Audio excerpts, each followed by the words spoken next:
So we have heard them take a vow in front of the church. Now let's hear Madeline and Princess vows for each other first. Ronald and Maurice, can you hold their wine glasses first so they can share their vows?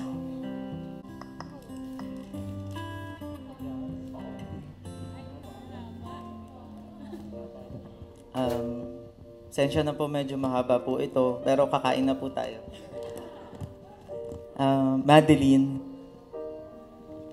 12 years ago, you captured my heart by being exactly who you are. Naiiyak ako.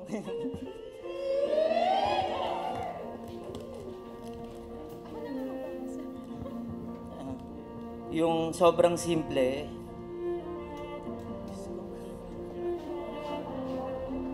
sobrang tahimik, pero sobrang lakas niya po kumain. Lalo na tuwing bibili tayo ng tanghalian sa karinderya.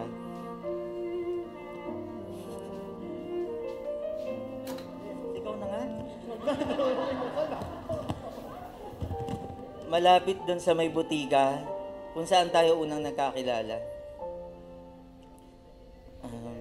Asan na ba? Kaso sobrang hirap po niya talagang patabain. You are the sweetest, the most loving, compassionate, and sensitive person I have ever known. Madeline, you have been my best friend through good times and the bad times. Alam mo yan. Thank you for always believing na kaya ko. Kahit pakiramdam ko, gusto ko na sumuko. You have been the reason that I smile, and you have given comfort beyond measure when I have cried. Hindi naging madali ang mga taon na pinagdaanan natin, pero hanggang merong ikaw at merong ako, palagi nating nalalampasan ang lahat ng pagsubok. I know to myself I'm not perfect. Marami akong mga pagkakamali at mga bagay na alam kong ikinasasakit mo ng kalooban mo. Pero lagi ka pa ding andyan para mahalin ako at higit sa lahat intindihin ako. Madeline, thank you for being my strength and for all your understanding. Sabi ko, habang sinusulat ko to, hindi ako iiyak. Kasi gusto ko mas maging matapang. Lalo na kung may mga pagsubok na darating sa ating dalawa. Salamat kay Nanay Solly. Nalaalam kong laging abala sa tuwing pumupunta ako sa bahay ninyo. Mas matalas pa nga, mas matagal ko siyang kausap kesa sa'yo. At kay Tatay Ruben, natahimik lang at nagtatago tuwing andun ako. Salamat po sa inyong tiwala sa aming dalawa. You have believed in me sa mga pagkakataong gusto ko na talagang sumuko. Pero nandyan ka nagtiwala. You have shown me how to love with passion, purity, and unconditional acceptance. Hindi ko alam kung sapat ang salitang habang buhay to return all the love you given to me. Pero isa lang ang aking may papangako. I promise to spend the rest of my days by your side, Maddie. Pasensya ka na kung natagalan tayo ng ganito.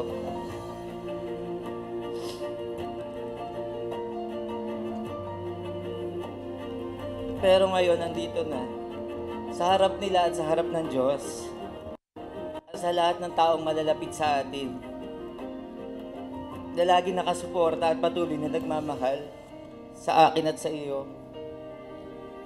Maddie, sabi mo, nag-iisa ka, pero ngayon hindi ka na mag-iisa. Magkasama na tayo. I'm here to laugh with you and to cry with you, to believe in you and support you. I promise to do everything to make our love rich and in wealth, to never let our love grow poor. Together we are better than we could ever hope. Sa araw na ito, I will give you my love, my trust, and my fidelity forever. You will always be the best part of my life. I love you so much. Prince.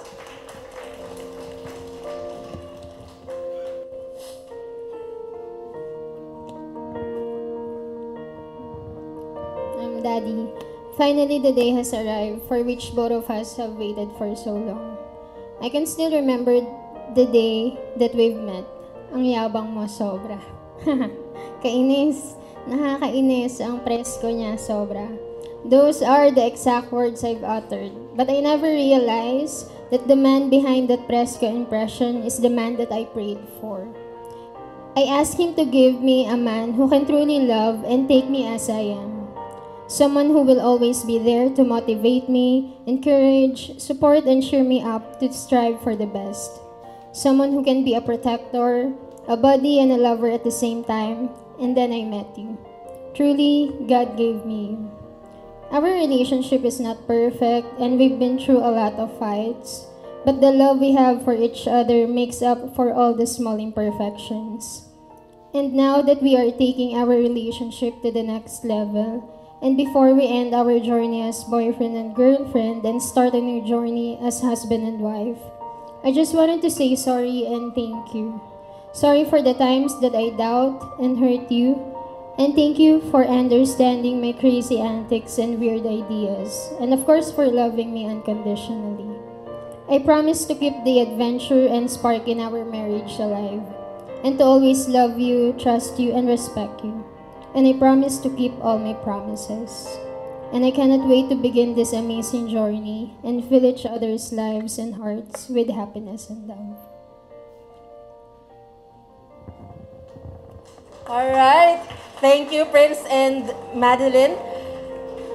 Best man, can you lead our toast, please? Everyone, raise your glasses or water bottles, whatever you have in front of you. Let's cheers to this couple. Please, English kasi. Let's all stand, please. Okay. Okay, nakastand na ba kayo? Ayan, stand down. Okay. Okay. Lift our water bottle and celebrate this special day of Mr. and Miss Gigo. Let's give them a round of applause. Cheers! Cheers! Cheers, everyone!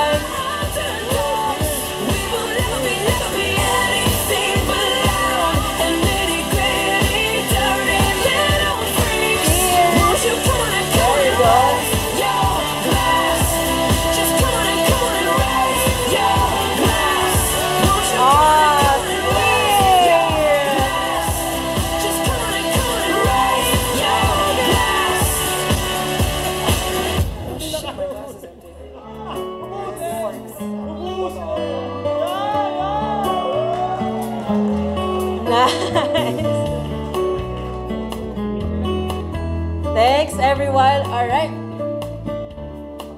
You're a falling star. You're the Okay.